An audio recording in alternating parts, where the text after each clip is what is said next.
Coming your way, we're going to take a look at some Ben Simmons trade destinations, but first, let's get to the latest on the Philadelphia 76ers guard/forward, because at this point, we don't know what the hell position he plays. According to Shams of The Athletic, the Sixers have opened up conversations, and they are fielding trade calls for the former number 1 overall pick in the 2016 NBA draft. According to sources, the Sixers want back an all-star caliber player for their all-star, a guy who is a first-team all-caliber defender and was a first-team all-defender this past year. And I understand that because of that awful second-round series against the Atlanta Hawks, where Ben Simmons took a total of 4 shots in the fourth quarter of 7 games, that his value is at an all-time low. We were talking about him being included in deals for guys like James Harden and Devin Booker.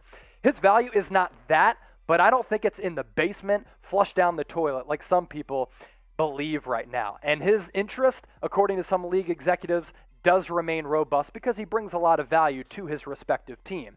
Here's what Shams had to say on The Athletic in that recent report.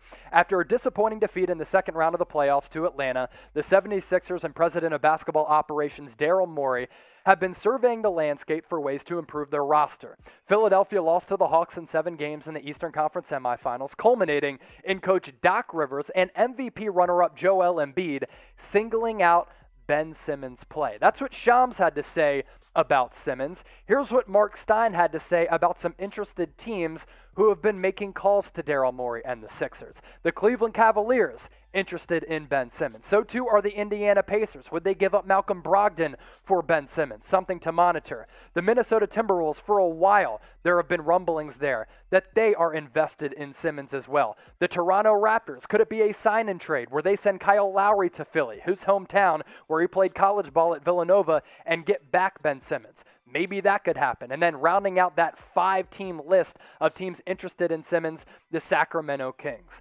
Ben Simmons is certainly a confusing player. We're not sure if he's a point guard, if he's a power forward, if he's a point forward, maybe he is a small ball center.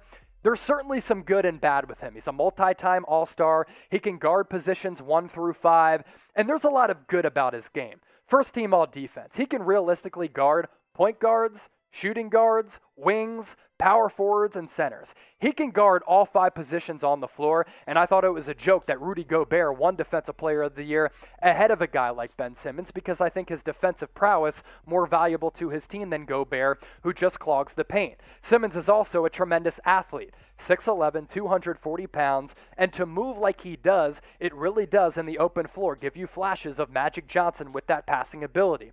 The court vision is truly elite, and if you want to talk about elite qualities that Simmons possesses, it's defense and it's passing. And while he doesn't shoot the ball from the outside, hasn't even developed an elbow or baseline jumper, what he does do is create shots for his teammates. A lot of his assists led to 3-pointers last year, which was a big reason why the Sixers were that number 1 seed in the Eastern Conference. Him in the open floor, it's beautiful to watch. It's marvelous to see a guy at that size, at that speed, make the plays that he does on the open floor. But this is why Ben Simmons is so frustrating. Since coming into the league in 2016, he hasn't developed his offensive game at all, and this is where the bad comes in. In fact, go back and watch what he did in the NBA Summer League. He was taking 3-pointers. He was hitting dribble pull-ups. He was hitting elbow jumpers, as well as jumpers from the baseline. He doesn't even attempt those shots anymore. So really, his offensive game has regressed. He can't shoot, and he won't shoot. And in the fourth quarter of 7 games in that series against the Atlanta Hawks, he took a total of 4 shots in the fourth quarter in 7 games. You can't win playoff series with this guy as your point guard when he is contributing nothing on the offensive end of the floor. And speaking of contributing nothing, zilch, nada, his free throw percentage was god-awful. 34% from the charity stripe from your point guard, that is disastrous.